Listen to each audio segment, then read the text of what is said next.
new organisation made by the founder of the original Club of Rome. Just bringing it up now.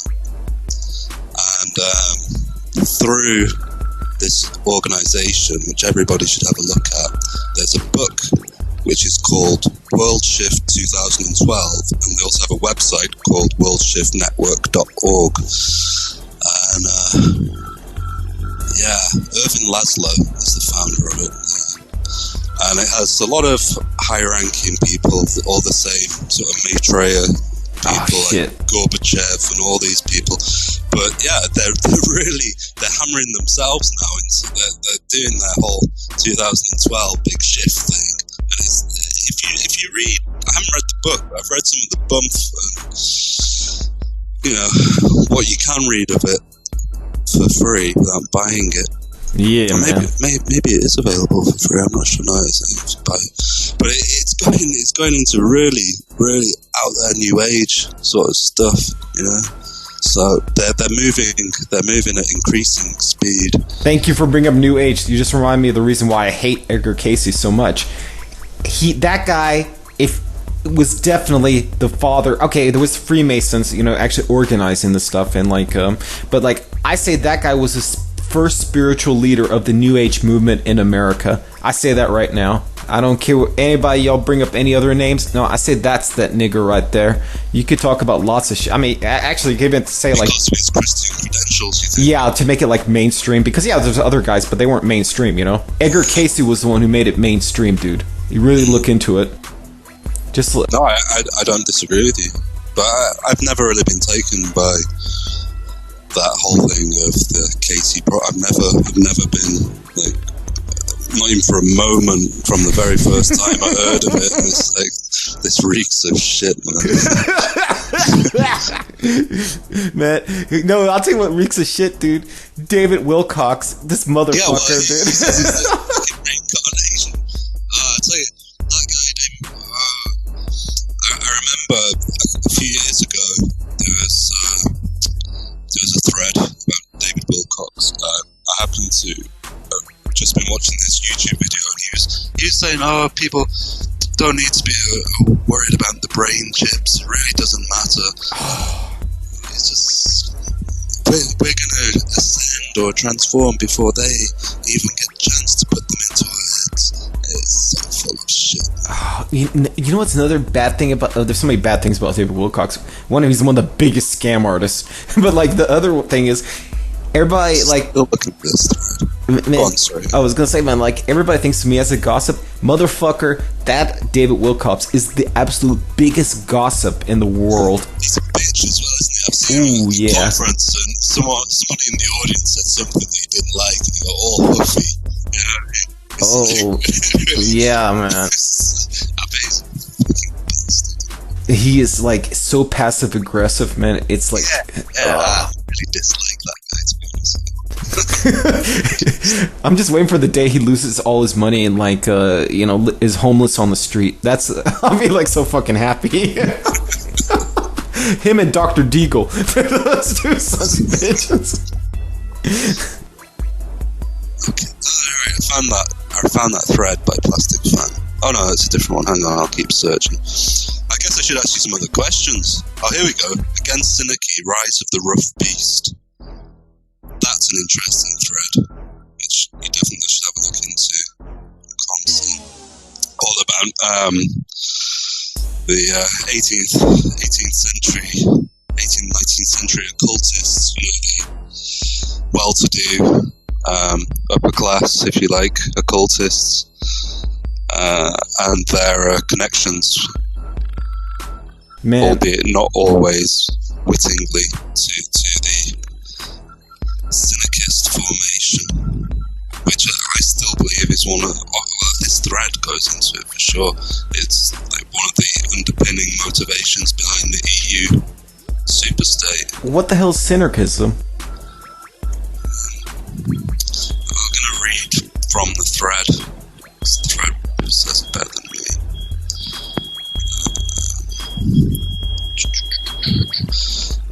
This is a quote from Lynn Pickett and Clive Prince. I don't know which one of them. Symposium, Conway Hall, London, 19th of September 1999. Of course, the idea that the world should be run by secret societies went down particularly well with, secret societies. Consequently, many of them adopted syndicist principles.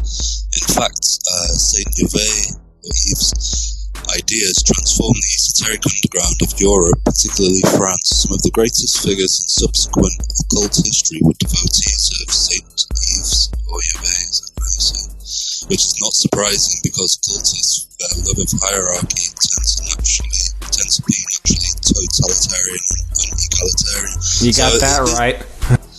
This was this French aristo, and he wrote a book, which I can't remember the name of, but again, it'll be in this thread, which came out with all, Agatha and the Hidden Masters in Tibet, which I guess Alice Bailey ran with, and a lot of other fuckers like Edgar Cayce. Man, Edgar Cayce, wait, actually, let's talk timeline.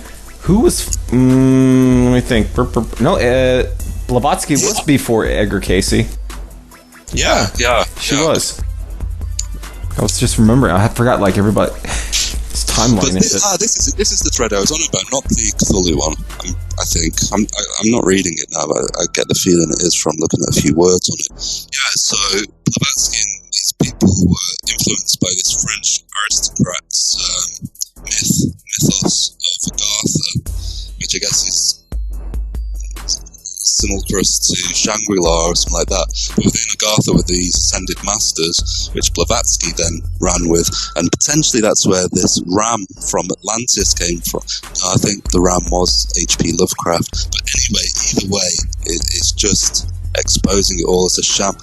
And then this Egyptologist, John Anthony West, I don't know if you're interested in this. I mean, you're a conspiracy theorist, so I guess you've got a passing interest in it at least. But John Anthony West, who is an alternative Egyptologist. Is he the one who? Let me try to remember. That series, Magical Egypt. Yeah, I remember now. One for TV, which never got to TV. But it was on the ConCen. Yeah, right. Well, anyway, it's saying here that, which is quite, because I've got a bit of time for him. He seems to be a chilled out guy, but how he's very, I knew he was, but very heavily influenced by R.A. Shala de Lubavitch, who was an occult philosopher in the 40s and 50s, who wrote several books in French about the religion of ancient Egypt. I'm just reading from the thread now. De Lubavitch's ideas have had enormous influence and effects on the alternative New Age ideas about Egypt. But this guy was essentially a syndicist. So all this older dating of the Sphinx because of a flood and all this stuff, it doesn't hold water. Pun intended. It doesn't make sense. It's rainfall. So then from that we get all this Lemuria, Mu, and all that. It's a bunch of shite. But nobody still understands what synergism is. I saw him for that. Alright, okay, sorry. Partly to fit the pronouncements of the American Edgar Cayce, who said that the Sphinx and pyramids were built by survivors of Atlantis in 10,500 BC. But it also fits the view of history used to justify another very specific and, in our view, very alarming form of occult philosophy. To understand this, we have to go back to 19th century France and political cult ideological synergy. You should just go to ConCen and read the thread. Essentially, it's just anti-egalitarianistic, extremely hierarchical, Malthusian, fascist. The same old stuff. Occult fascism, occult theocracy, I guess. Okay, cool.